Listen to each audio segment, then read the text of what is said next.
Philippines, His Excellency Ferdinand R. Marcos Jr.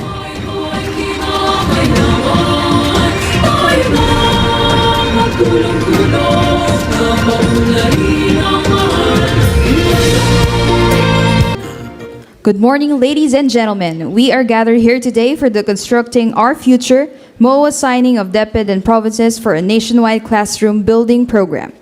To formally begin our program, may we call on Education Secretary Sonny Angara to deliver his opening remarks.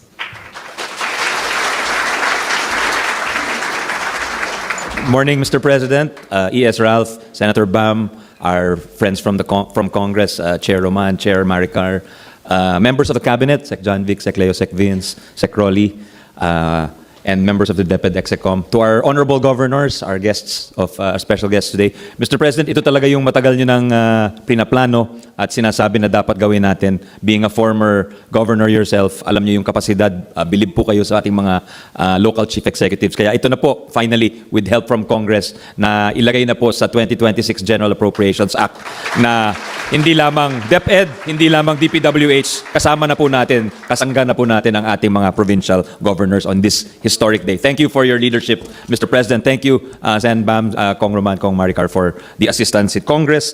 So maybe we invite you, Mr. President, to the stage to just receive the, or to see the governors put up their signed MOAs that we signed earlier. With your permission, Mr. President. Yeah. Thank you. Salamat, Mr. President. We start with our governors from Luzon. If they could stand up and show the signed MOAs we signed earlier, sir. Please hold up the MOAs. Yan. Maraming salamat sa ating mga minamahal na governors. Thank you po. We're looking forward to working with you. Now we welcome the local governors, chief executives from the Visayas region. Oh, marami rin po sila, Mr. President.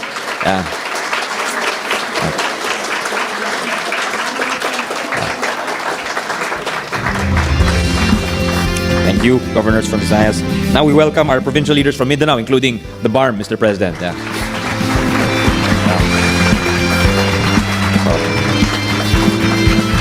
So again, thank you to our governors. Thank you, Mr. President, for setting the right direction dito po sa ating classroom building. Yes, Mr. President. Next, we would ask Executive Secretary Ralph Recto to introduce our guest of honor.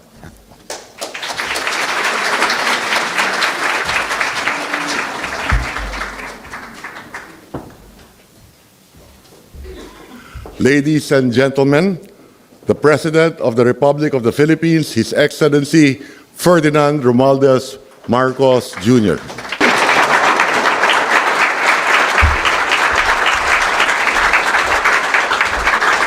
Thank you, Executive Secretary Ralph Recto. Please be seated. The members of the Cabinet who are here today, Senator Paulo Benigno Aquino IV, who is the Committee Chairman for Basic Education in the Senate, Pasig City Lone District Representative Roman Romulo, who is the House Committee Chairperson for Basic Education and Culture in the House, and the honorable members of the House of Representatives, of course, our provincial governors from Luzon, Visayas, and Mindanao, Department of Education officials, employees led by our DepEd Secretary Sonny Angara, a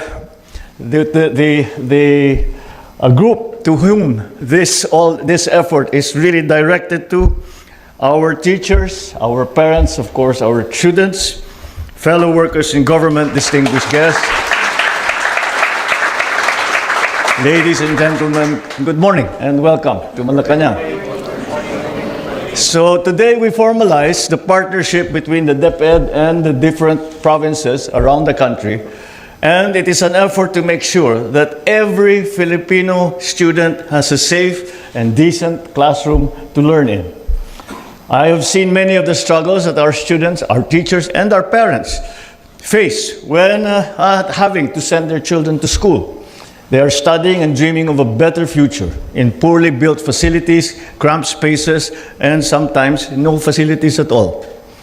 As of December of last year, we have a classroom shortage that amounts to a stunning 145,000 units. How we have allowed this to become such a bad situation, I cannot understand. Dahil sa kakulangan ng silid-aralan, gumagawa tayo ng ilang shift na pasok para sa mga estudyante. Kaya yung iba madaling araw nang papasok at yung iba naman gabing-gabi na. At saka pa lang lalabas sa eskwela. Nandyan na rin ay mga mag-aaral na nagkaklase sa mga basketball court o kuminsan sa ilalim lang ng puno. And this is the gap that we must address urgently. It is the reason why this administration has been finding all kinds of alternative ways that we can immediately close this yawning gap. Because we cannot wait another 5 or 10 years to ensure that every student has a comfortable classroom. So we have initiated this partnership with the local government units. That is one of our strategies. We are changing the system because the process that we have now is much too slow. With this initiative, we can take a big bite out of that gap. And under this partnership, the DepEd will set technical standards, provide designs, and supply the funding for these classrooms. On the other hand, the LGUs will take the lead in their procurement and actual construction. Ang kakaiba nito, yung mga governor, naintindihan nila ito. Madalas ang national government nagbibigay sa inyo ng additional function, pero walang pondo. Well understood ng ating mga provincial leaders. Ito hindi. We are doing quite the opposite. You are being given an additional function. It is a function that you have actually asked for. Pero kami ang magbababa ng pondo sa inyo. So, yung pondo ng DepEd, ang pondo ng DepEd para sa classroom doon sa lugar ninyo, imbes na idadaan pa sa national government hanggat maaari, basta't kaya naman ng LGU, karamihan naman ng ating probinsya ay kayang-kaya magpatayo ng classroom, ay sa inyo na ida-download ang pondong yan para nakakatiyak naman tayo. Ang sabi ko nga sa kanila, sa lahat, sabi ko, paano yan? Baka magka-problema ulit sa ghost project at saka sa substandard. Sabi ko, hindi uubra yan pagka sa LGU. Hindi uubra yan. Dahil ang tao mismo ang kaharap ninyo. Pagka hindi magandang gawin ninyong trabaho, sisitahin kayo. Araw-araw kayo, gabi-gabi kayo kakatukin sa bahay ninyo. Sasabihin, ayusin ninyo yung problema. Kaya't malakas ang loob ko na magiging maayos lahat ng ating gagawin. So, by giving the LGUs a greater role in the implementation, we streamline the process, we reduce delays, and move faster in building schools that our children need. For students, it means classrooms will be completed sooner.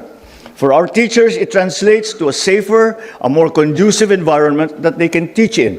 And for parents, this gives them peace of mind knowing that their children are learning in better facilities. Dahil talagang kung titignan natin, tinutulungan natin ng mga teacher, nagdagdag tayo ng guro at nagdagdag para mabawasan ang kanilang mga administrative duty. Marami tayong ginagawa to supply mga equipment, mga computer, mga whiteboard, kung ano-ano pa. Kung walang classroom, wala ring mangyayari. Kaya't kailangan talaga na gawan natin ng paraan upang mapabilis ang construction ng ating mga silid-aralan. This partnership supported, of course, in the 2026 GAA. This program has been allocated 85.39 billion pesos for basic education facilities.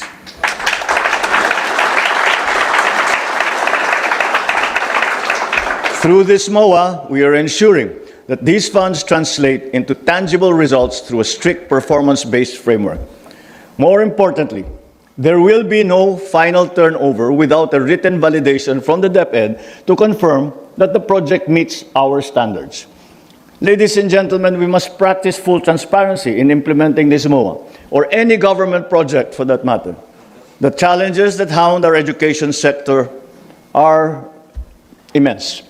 But now, we have the opportunity to correct at least part of those problems to help our students learn in a better environment. So the first tranche of the nationwide classroom construction program, we have program 9.6 billion pesos for this new program. And of this fund, 4.1 billion pesos is allocated for our provincial governments for the construction of approximately 1,200 classrooms.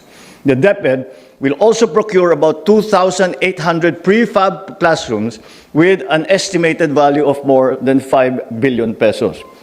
In total, the first tranche will deliver 4,000 new classrooms nationwide, which we hope will directly improve the daily learning and teaching experience.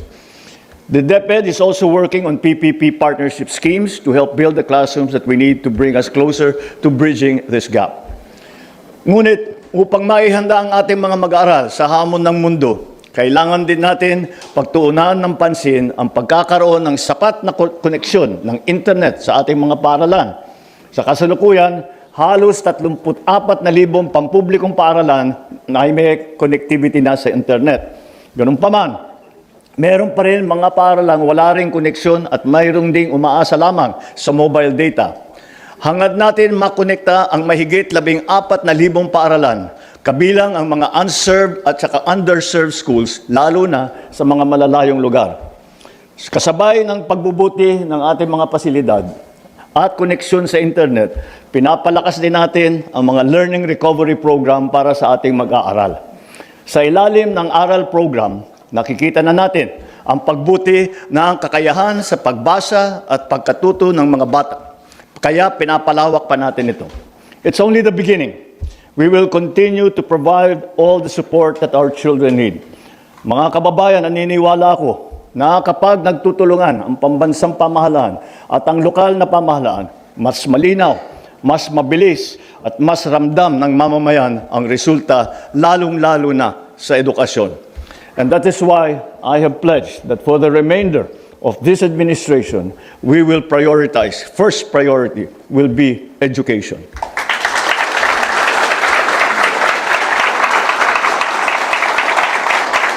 Let us all work together as we ensure that our children will get the education that they deserve in this age of bagong Pilipinas. Maraming salamat. Mabuhay tayong lahat. Mabuhay ang bagong Pilipinas.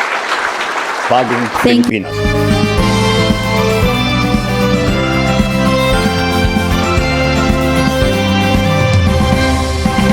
Well, ito yung sinabi ni Presidente na i-involve na natin yung mga governors, mayors, mga local government units para mas malaki yung chance na mas marami tayong magagawang mga silid-aralan. So ito po yung idea ni Presidente. Kaya yung pera, diretso na dadaan na sa DepEd at ipapasa na lang namin sa mga local government units. So, maganda dito, dahil dati isang ahensya lang ang gumagawa, ngayon mabagal. So ngayon marami nang gagawa. So sabay-sabay yung construction of true school buildings. Sir President, salamat po. Napakalakas na suporta niya sa DepEd, sa mga teachers, sa mga learners, and now to our local government units. Maraming natutuwa dito sa inyong programa. Thank you po.